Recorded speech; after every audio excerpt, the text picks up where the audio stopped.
The first night I moved in, I barely slept. It wasn't because of nerves or excitement, or even the humidity pressing down on the walls like wet cloth.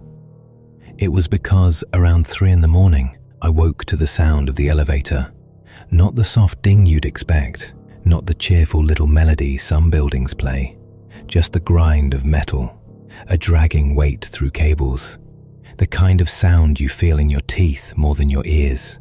At first I thought maybe someone had come home late, maybe a student or a worker returning from the night shift. But as I lay there, sweating under the weak breeze of a desk fan, I realized something. The sound didn't move. No doors sliding open, no footsteps spilling into the hall. Just the heavy, mechanical hum of the elevator stopping and staying right outside my door. That was impossible. Unit 404 wasn't beside the elevator.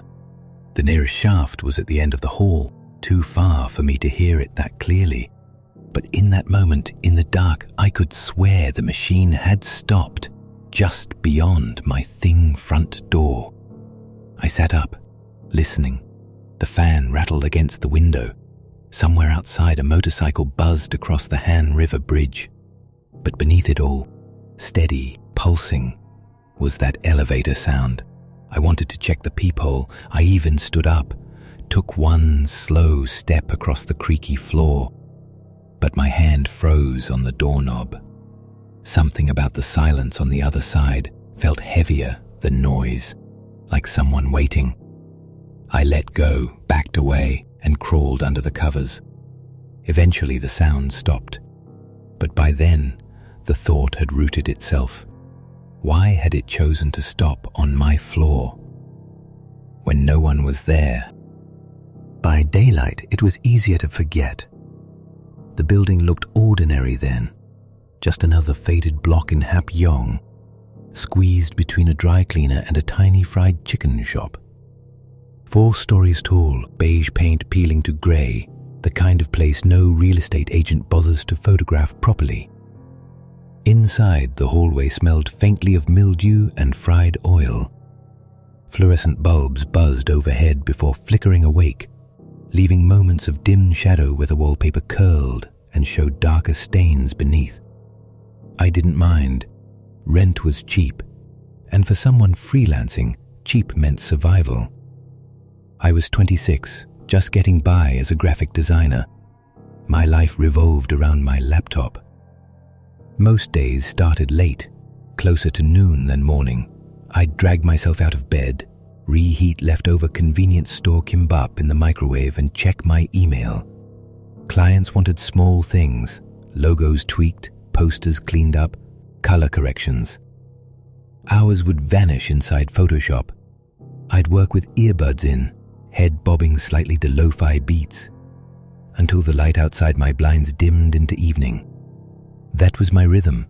Work, eat, work. Around midnight, I'd usually order something greasy, fried chicken from BHC, or sometimes pizza from Mr. Pizza near Hongdae. The delivery drivers always looked tired, rain or shine. After eating, I'd head downstairs for a cigarette. The GS25 was just around the corner, open all night. The clerk, a young guy with dyed blonde hair, would nod silently when I walked in for a pack of This Plus. On the way back, I'd ride the elevator, watching the flickering numbers crawl up. 4, always 4. My room, 404. It didn't mean anything to me then, just a number. I'd grown up hearing that Koreans avoided it. Hospitals skipped room 4. Hotels skipped the 4th floor. Even the subway sometimes displayed F instead of 4. But I wasn't superstitious. To me, it was just a lucky find, an affordable place in Western Seoul, walking distance to Hapjeong Station, with neighbors who mostly kept to themselves. On humid nights, I'd lie awake, sticky against my sheets, the fan pushing warm air more than cooling it. I'd scroll my phone, read a manhwa or browse forums until my eyes blurred. That was my life. Plain, repetitive, isolated, Sometimes I caught myself wondering if the world outside still noticed me. When you freelance, days blur. You forget weekends. You live in a kind of half-night, half-dream. I thought the apartment was perfect for that, but I didn't realize it was also perfect for something else. Something I didn't invite. The first odd thing happened on a Tuesday night. I'd been at my desk for hours, working on a rush job, a cafe logo that the client kept changing their mind about. My eyes stung from staring at the monitor. Around 2:30 a.m., I finally leaned back, rubbed my temples, and decided to step out for a cigarette. The hallway light outside my door buzzed faintly when I opened up. It flickered, but then steadied, casting its pale yellow glow over the peeling wallpaper. Nothing unusual. I locked my door, pressed the elevator button, and waited. When the doors slid open, I stepped inside and pressed 1. The elevator jolted, hummed, and then froze on 4. The doors opened, revealing my own hallway. For a moment, I thought maybe I'd pressed the wrong button, but I hadn't. I checked the panel again. 1 still lit red. The elevator simply refused to move. I stepped back out, confused, then pressed the button again from the hall. The doors closed. I waited. When they opened again, it was still the 4th floor. Finally, I gave up. I climbed down the stairs, muttering about old buildings and broken elevators. It didn't bother me much then, not really. The second odd thing happened 2 days later. I came back late, arms heavy with bags from the convenience store. Instant ramen, canned coffee, more cigarettes. As I reached my door, I noticed something that made me stop. The small welcome mat I'd laid out, a cheap grey one I'd bought from Daiso, was flipped upside down, the rubber backing faced up, dirty with bits of gravel. I frowned, set my bags down, and fixed it. Maybe a neighbor had tripped over it. Maybe it caught in the draft when someone walked past. But the hallway was narrow, and no one ever seemed to pass by. The third thing was harder to explain away. I'd left my mouse on the desk before going to bed. I remember it clearly. I'd placed it on the right side, next to my tablet pen, but in the morning, it was on the floor. At first, I thought I must have knocked it off somehow. Maybe the desk shook when I rolled in bed, except the USB cable was neatly coiled on top of the desk. The mouse had been unplugged, then placed on the ground. By the end of that week, I started noticing the timing. Each time something strange happened, it was close to 3:30 in the morning. The elevator stalling, the mat flipping, the misplaced mouse. I told myself it was just me being careless, or the building being old. But every night, as the clock crept past 3, I felt myself waiting, listening, as if something out there was listening back. A few days later, I ran into the woman who lived 1 floor below me. It was evening, the air still damp from a late rain, the smell of wet asphalt drifting up from the street. She was outside her door, crouched over a row of potted plants, small things, succulents, a couple of withered marigolds. I bowed politely, and she returned it with a faint smile. We exchanged the usual small talk, the heat, the rain, the never-ending construction down the block. Then she asked which unit I'd moved into. 404, I said casually. Her hands stopped moving. She looked up at me, her face expressionless. You shouldn't live there, she said. I laughed a little awkwardly because of the number. She didn't laugh. Young people don't care anymore, she murmured, turning back to her plants. But 4 is death, Sa and Si. They sound the same, the unlucky number. Bad energy stays where people don't want to live. I didn't know how to respond. She didn't explain further. She just shook her head as if I'd already made a mistake I couldn't undo. That night, back in my room, curiosity got the better of me. I opened my laptop and searched. Apartment number 4, superstition, Korea. Pages and pages came up, forum posts, articles, stories. One thread on Naver caught my eye. Someone asked if it was safe to rent an apartment ending in 4. Replies filled the page. Never. Hospitals don't use 4. Even funeral homes skip it. Cheaper rent always means cursed energy. My aunt got sick after moving into 1204. It's not the number. It's the people who lived there before. The unlucky gather in unlucky places. I scrolled for nearly an hour, reading stranger after stranger say the same thing. 4 means death. Avoid it if you can. The pattern announced itself quietly, not with bangs or screams, just with time. 3:33 a.m. Every night that week, I woke up at exactly that number. Sometimes my phone alarm would be off, sometimes the screen would be black, but the moment I tapped it, the digits glowed. 3:33. Like the building wanted me awake for something. On Monday, the elevator stopped again. I heard it through the wall. Not the ding, just the thick, dragging hum, and a tremor in the pipes. I held my breath and counted. 1, 2, 3. Nothing. No footsteps, no doors. Only the faint water hammer inside the old plumbing. Like someone had flushed on another floor and the sound got lost trying to reach the drain. When I checked the peephole, the hallway light flickered once, then held steady. A moth stuttered around the bulb. The air smelled like wet concrete and something metallic.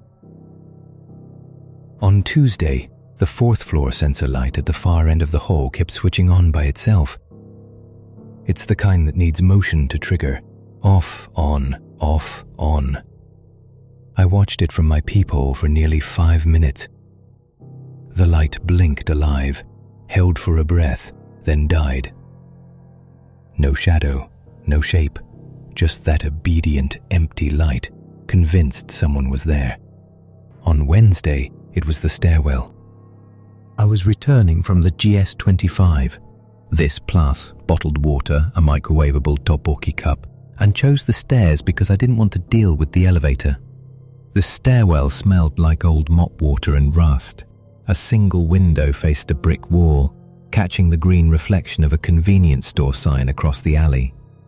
As I passed from the 3rd to the 4th floor, I felt the air change, cooler by a degree, not a draft, a presence, someone's shampoo in the air, something floral, damp, and out of place in that concrete throat. I paused and listened. Somewhere above, a heel tapped the step. 1. Then nothing. When I looked up, the landing was empty. On Thursday, a small thing. My intercom beeped at 3:33. Not the doorbell, the intercom. Just one soft electronic chirp, the way it does when you scroll through apartment numbers. I stared at it from bed. The tiny screen stayed dark. I waited for the second beep. It didn't come. When I finally got up and pressed the talk button, the only sound on the line was a low hallway hiss. The building breathing. On Friday, the elevator refused to take me past 4. I got in on the 1st floor after grabbing a late can of Boss coffee from the vending machine by the mailboxes. Pressed 4. The doors closed. We lurched up. Stopped. When the doors opened, I faced my own corridor. The same blistered paint. The same crooked fire extinguisher sign. The same scuff where a moving cart had scraped wall to gypsum months ago.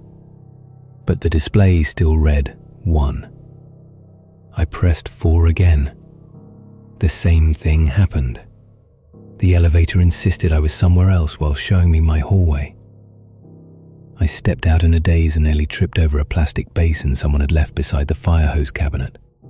Inside it, a bundle of black hair, wet, coiled like something pulled from a drain. I told myself it was plumbing work, someone cleaning pipes. I went back to my room and locked the door. On Saturday, I tried to fight the pattern. I brewed Maxine Gold instant coffee at midnight, put on a long lo-fi playlist, and promised myself I would work straight through until dawn. Around 3:20, my eyes burned. Around 3:30, my cursor froze. The fan slowed, then returned to speed. The room dimmed a shade, as if the building had inhaled. At 3:33, the elevator hummed. A soft vibration traveled the floor, under my chair, up my legs. I stood, headphones off, listening. The hum stopped. Silence sat outside my door like a weight. I waited for footsteps. Instead, I heard water. Not a leak, not a drip. A gentle combing sound like fingers working through long, wet hair. Right there, on the other side of the door. When I looked through the peephole, the lens distorted the corridor into a fisheye.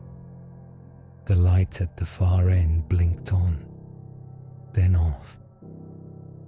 No one in sight, but the sound of combing continued, slow and careful, as if whoever lived on the other side of my thin door had all the time in the world. On Sunday, the power in my room cut for a moment. The desk fan coasted to a stop with a tired sigh. In the stillness, my heart hammered. Then everything came back. The clock on the microwave reset to 12. My phone still said 3:33. I stood in the center of the room and realized I was sweating through my t-shirt. Somewhere, faint, down the hall, I heard the elevator again. The hum, the pause, the refusal to let the night continue until I acknowledged it. I didn't open the door.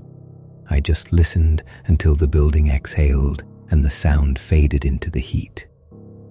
That week taught me something. Whatever lives in the number lives in repetition.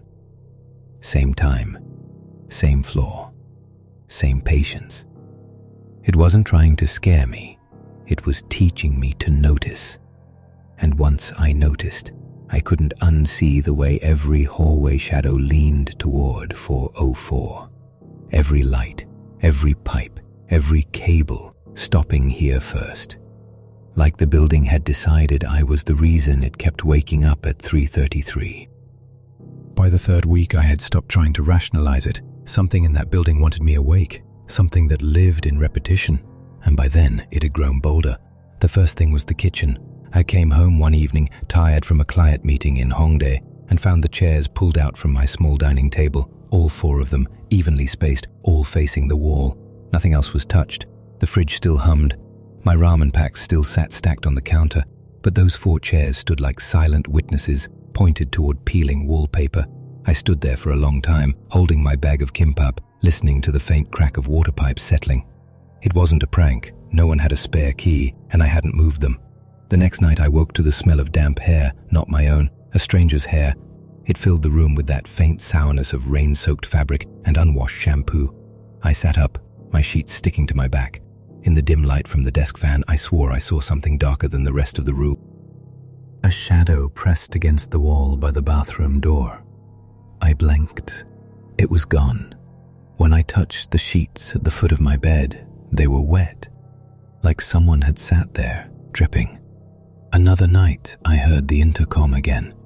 Not the polite beep this time.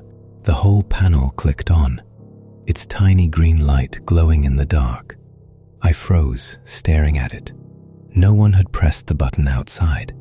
The screen stayed black, but the speaker hissed softly like an empty phone line. I reached for it with trembling fingers, pressed the talk button.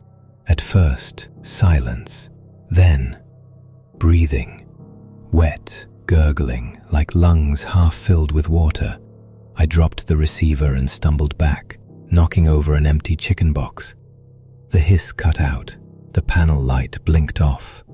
One evening, I decided to test myself. I waited in the elevator with the doors open, watching the numbers. I pressed 5. The doors slid shut. We jerked, rose. The panel flickered, and then the doors opened onto the 4th floor. My floor. The corridor stretched out, lit in sickly yellow. But at the far end, beneath the buzzing bulb, something stood, too far to see clearly, a human shape, faint as if smeared into the air itself. Long hair clung to its shoulders. It didn't move, didn't walk. It just leaned ever so slightly forward, like it had noticed me. I panicked and hit lobby. The doors closed. The numbers dropped. 3, 2, 1. I staggered out into the empty mailroom, the fluorescent lights too bright. I wanted to laugh it off as exhaustion, but the smell followed me. Wet concrete, shampoo, hair left to rot in the rain. By then, sleep was impossible.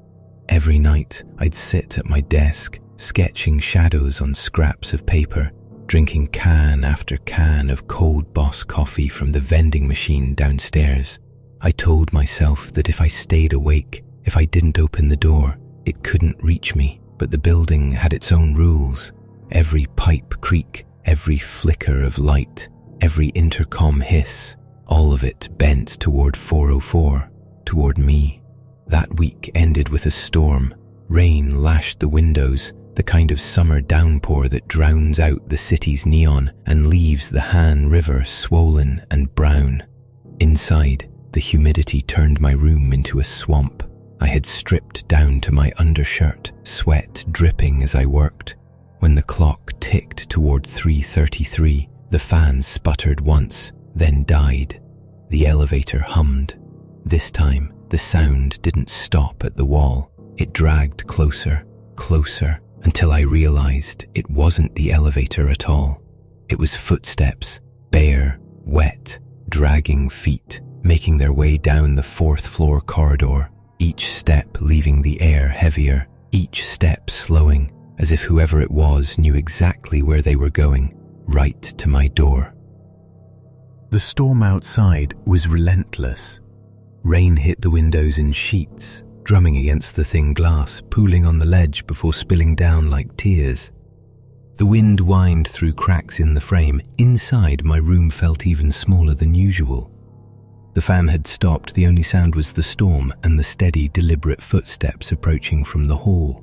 Bare, wet, slow. Each one landed with a faint slap against the linoleum, followed by the drag of water across the floor. I stood frozen by my desk, my mouse cord trembling in my hand. The footsteps reached my door. Then, silence. The kind of silence that isn't empty but expectant, like someone holding their breath waiting for me to do the same. Then came the knock. 3 times. Low, dull. As if knuckles pressed against swollen wood, I swallowed hard, staring at the door handle. My mind screamed, "Don't move." But some part of me, the curious part, reached for the peephole. My heart hammered as I leaned in, one eye against the tiny glass. At first, nothing.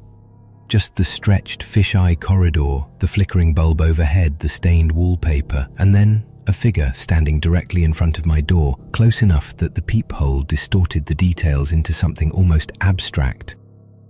Curtain of hair, plastered wet against a face I couldn't see. The faint outline of shoulders hunched forward, dripping. She didn't knock again. She didn't move, just stood there, swaying, ever so slightly, as if the storm outside were tugging her body. I wanted to shout, ask who it was, but the words wouldn't come. My throat was locked. The only sound was hers. Breathing. Not steady, not healthy. Wet, bubbling, as though each inhale pulled water instead of air. Through the thin door, through the tiny intercom speaker, I could hear it, filling the silence. I pressed my back against the opposite wall, sliding down until I sat on the floor. Hands pressed over my ears, but I could still hear it, every labored breath, every drag of hair dripping onto linoleum. And then the peephole darkened. She was closer, so close. Her presence blocked the warped circle of light. I stumbled forward, checked again. Her face was right there. Too close to focus. All I saw was pale skin, blurred by the glass, and strands of hair pressed flat against it. Something twitched, and for the first time I realized her head wasn't tilted down. It was tilted up, as though she was looking straight into the peephole, straight at me. My breath caught in my chest, my vision blurred with panic, and then another knock.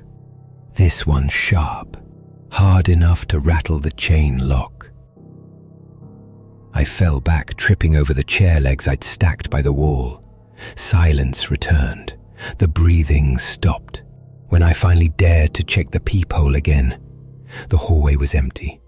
Only the faint trail of water remained, leading from my door toward the elevator. The display above it flickered. 4. Tell me. If that had been you, standing alone in that room, listening to something breathing on the other side of your door, would you have opened it? The next morning, the hallway looked normal again. No puddles, no wet streaks across the linoleum, but when I leaned down, I saw faint outlines where the water had been. Darker patches, shaped like footprints. They stopped right at my door. I told myself to pack up, leave, but the week slipped by like fog. I kept working, barely sleeping, eating whatever I could heat in the microwave. It felt as if days were passing without me counting them. One evening the landlord knocked. I opened the door cautiously, still expecting to see that curtain of wet hair. Instead it was just him, a middle-aged man with a clipboard, sweat stains on his shirt. "You haven't paid rent," he said flatly. I blinked, confused. I pulled up my phone and showed him the transfers. He frowned, shook his head. Unit 404 hasn't been rented in years. I laughed, weakly, tried to explain. Showed him my furniture, my laptop, my desk cluttered with sketches. But he only looked past me into the room as if it were empty, like he couldn't see anything inside. The neighbors stopped making eye contact when I passed them on the stairs. Some even turned around pretending they'd forgotten something so they wouldn't have to walk by me. By the end of the month, I wasn't sure if I was still paying rent or if I was still living there at all. The last memory I have is zipping my laptop into its bag, planning to leave. After that, well, I'm not sure how I'm telling you this now. Stories like this always leave people divided. Some say it's proof of the supernatural. Others insist it's just exhaustion and the tricks of a tired mind. Let's pause and consider both. On the rational side, Hinsu's life fits the pattern of sleep deprivation and stress. Freelancers in Seoul often push themselves past the point of exhaustion. The human brain, deprived of rest, can create vivid hallucinations. Hearing footsteps, smelling scents that aren't there, even misplacing objects and swearing they moved on their own. Sleep paralysis, in particular, can explain the sense of a figure near the bed, the heavy breathing, the feeling of being watched. And old apartments, especially ones built in the 80s and 90s, are full of quirks. Elevators stick, pipes echo, mildew smells like hair left too long in the rain. But folklore offers another frame. In Korea, the number 4 isn't just unlucky, it is avoided to the point of being erased. When entire generations fear a number, that fear itself gains weight. Buildings absorb it, units sit empty, gathering memory like dust. If unlucky people live there, and unlucky things happen, the space becomes marked. Whether you believe in spirits or not, the echo of fear can cling. Maybe Hyun-soo was only a tired young man, working too late in an old building. Or maybe he stumbled into a unit no one wanted, and for good reason. The fear of the number 4 has a name: tetraphobia. In Korea, Japan, and China, it shapes daily life in ways outsiders rarely notice. Hospitals skip room numbers that end in 4. Elevators in modern apartments often replace 4 with the letter F. Parking lots, hotels, even phone numbers will sometimes avoid it. Why? Because 4, sa, sounds nearly identical to death. It's not just superstition, it's cultural memory, passed down through centuries, reinforced by architecture itself. If you've ever noticed a missing 13th floor in Western buildings, it's the same instinct. A number becomes a shadow, and once it's marked, it never feels safe again. In Japan, apartment 4 is notoriously hard to rent. Some families refuse to accept hospital rooms ending in 4, fearing a loved one won't recover. In China, entire complexes lower rent prices if the address contains a 4. And in Korea, many believe a home ending in 4 doesn't just bring bad luck, it invites bad energy. Whether or not you believe, the avoidance itself has power.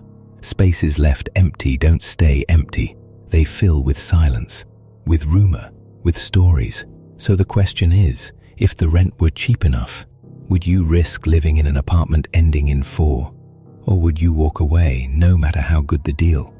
Until next time.